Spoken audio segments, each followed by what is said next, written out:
Hey everybody, welcome back to another Flipping Tables. My name is Sean. And I'm Tico. Today we have two card games for you that takes the Crazy Eights style of card games and really makes it crazier. Well, wait a minute. Elevates it. It's Crazier Eights.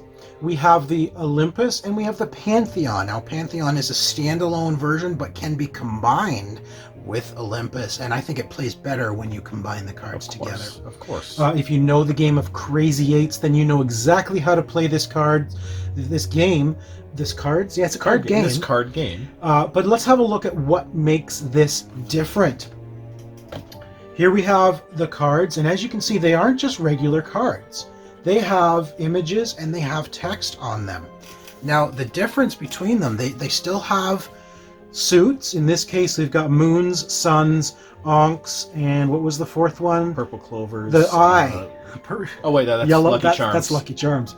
And eye. So we have suits, but each card is either an asset or an event that you can play and then discard a card. So just like Crazy Eights, you want to get rid of your cards, be the first one to get rid of your cards. But every round, every turn, you can also play a card, whether it's an asset or an event, play it in front of you and do what it says on the text, and it affects the gameplay. Maybe makes your opponent draw an extra card every turn, or I hated that card. Or allows you to maybe discard an extra card every turn.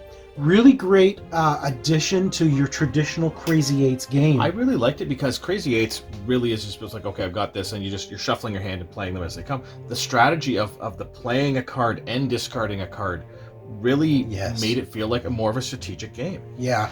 So, I mean, as you can see, it's just like any deck of cards. They've changed the decks. It's not hearts, diamonds, and all of that. So it's their own suits, but it's still 4 suits.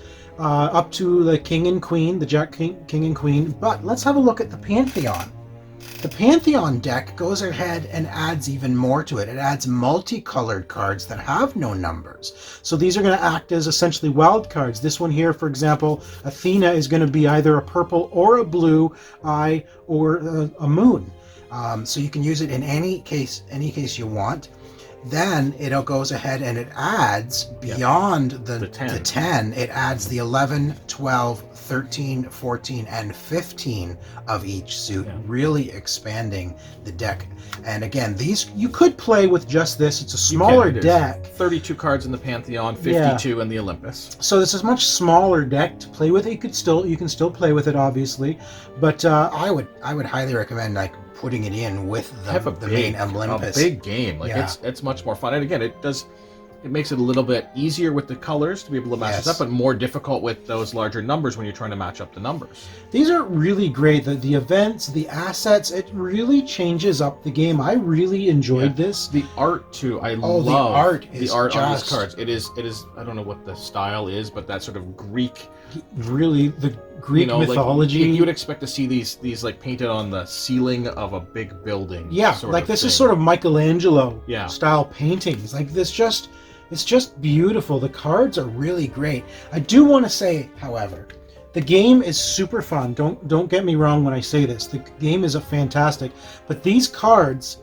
as you can see, as I'm trying to fan them, they're sticking because there's no coating. Like there's no normally you have like the sort of the shiny coating on a deck of cards. These seem to be very like quality wise, it's beautiful. They're like 20 grit sandpaper versus the nice slidey cards that we're used to. Like you're going to hit the table with it, it's going to stop dead. Yeah, they don't slide. I find it difficult to have cards in your hand. It's really hard to fan them out. They don't slide nicely in my hand, and even trying to to try to deal out cards, I'm literally just having to pick up on the edge and deal them. And I would love to see the quality, not quality, but the finish. Yeah. I'd like to see the finish on the cards a little bit better. This does add to a little bit with the artwork because there's no sheen on them or anything. That is true. The artwork does look really good with these, but from a playability, I'd be a bit more concerned. Again, they're not going to fan out as easily. They get caught up in your hand, so they're going to maybe get damaged a lot easier as well. Now, having said that, we didn't have trouble playing the game because of it. It's just harder to. We are adults, you just got to be a little I don't know, a little lighter on the fanning. Be a little slower, I think. Yeah. Deliberate. Anyway, I don't want to harp on the one negative of this because the game is fantastic. Crazier Eights. It's by Recoculous, and it's available now. If you like simple card games, this you tuck this in a bag and take it with you. Great travel game. Great travel game. Love it.